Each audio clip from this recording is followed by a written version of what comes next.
सड़क हादसा में गई 2 बच्चों की जान, पिता के भी बचने की उम्मीद नहीं। अपने 2 बच्चों को स्कूल पहुंचाने जा रहे पिता की स्कूटी को ट्रक ने पीछे से टक्कर मारा। धक्का लगने से दोनों बच्चे सड़क पर गिरे, फिर तेज रफ्तार की ट्रक की चपेट में आ गए। दोनों की घटना स्थल पर ही मौत हो गई। बरानगर थाना अंतर्गत मल्लिक कॉलोनी अंचल के बीटी रोड पर हादसा हुई।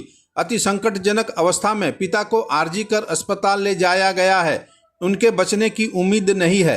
हादसा के बाद स्थानीय लोगों में आक्रोश है।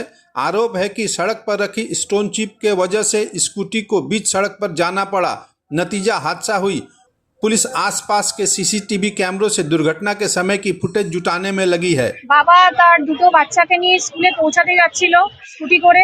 তো ওনারা হয়তো গাফিলতি ছিল, ওনাদের একটাই ভুল ছিল, ওনারা হেলমেট পরেনি। গাছের জন্য সিগন্যালটা খুব একটা দেখা যায় না, ক্লিয়ার নয়। এটা আমরা অনেকবারই আর কি বলা হয়েছে পুরসভাকে।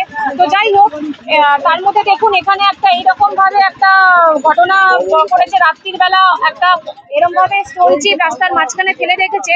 এটা তো অনবরতই পড়ে থাকে।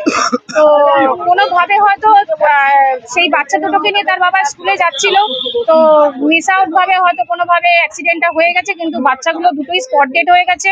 স্কুটিতে ছিলেন উনি, এই পাথরকে এড়াতে গিয়ে মিডিলে চলে যায়। মিডিলে চলে যেতে উনি ভারসাম্য হারিয়ে ফেলে, তখন চাকার মধ্যে ওনার লাগে, সেতে তার বাচ্চা দুটো পড়ে যায়। বাচ্চা দুটো পড়ে যাওয়াতেই ডিসব্যালেন্স হয়ে পড়ে যাতে চাকার তলায় চলে গেল। গাড়ির স্পিড ছিল, ওভার স্পিড ছিল, ওই সময় চাকার তলায় চলে গিয়ে বাড়িটিকে রান ওভার হয়ে যায়। এবার বাবাও তার মধ্যে দুটো পায়ের উপর দিয়ে চলে যায়। তো